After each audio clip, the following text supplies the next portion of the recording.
오늘 나온 정부 대책은 지금도 어렵지만 이제 시작이기 때문에 앞으로 기업들의 상황이 악화되면 고용시장 대란이 현실로 다가올 것이란 불안감이 담겨 있습니다. 어떻게 해서든 실직 사태는 막아야 한다는 건데 취재 기자와 함께 분석해 보겠습니다. 임종윤 기자 나와 있습니다. 임 기자. 네. 현재 상황부터 좀 짚어보죠. 얼마나 안 좋은가요? 예, 지금 이 수치들이 사실은 코로나19 사태 이후에 본격적으로 얼마나 이 직접적인 어떤 결과가 있는지를 알 수는 없습니다만 전체적인 상황부터 살펴보면 3월 고용 동향을 중심으로 말씀을 좀 드리겠습니다. 표에서도 보십니다만 지난 3월 고용 동향에서 보면 신규 취업자 수가 20만 명 가까이 줄었는데요.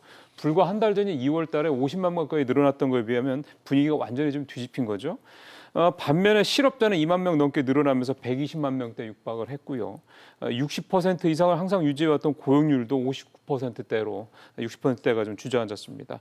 특히 회사 사정 때문에 일시휴직자가 지난 3월에 160만 명으로 나타나서 1년 전보다 무려 363% 급증했던 날 듯이 코로나19 사태가 석 달 남게 이어지면서 이게 고용시장에 직접적인 영향을 주고 있다 이렇게 유추를 좀 해볼 수가 있겠습니다. 이런 상황은 이번 4월 달에 아마 더 나빠질 것이다 이렇게 좀 예상이 되고 있습니다. 네, 기업 구조조정도 지금 시작되고 있어서 걱정이 커지고 있어요. 불가피한 거죠. 예, 항공과 중공업 등 주요 기관 산업을 중심으로 이제 구조조정이 지금 시작이 됐습니다. 두산그룹은 자금난에 빠진 두산중공업을 살리기 위해서 이미 희망퇴직, 계열사, 부동산 등의 매각을 추진하고 있고요.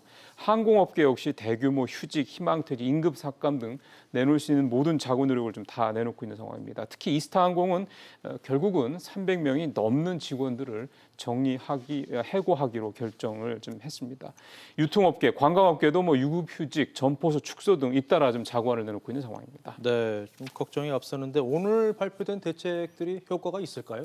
문제는 이제 시작이라 일자리 상황이 금방 좋아진다, 개선되기 어렵다라는 데 좀 포인트가 있는데요. 2분기부터 충격이 본격화되면 더 큰 실업 대란이 있을 수 있다라는 우려도 좀 나오고 있는데요. 전문가 얘기 들어보시겠습니다.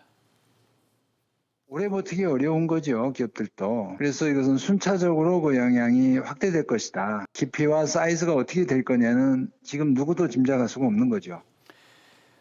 때문에 고용 대란을 차단하기 위한 이번 정부의 지원과 함께 또 미래 산업으로의 업종 전환 유도 또 더불어 근본적인 제도 개혁까지 나서야 한다는 목소리가 나오고 있습니다. 네, 임 기자 잘 들었습니다.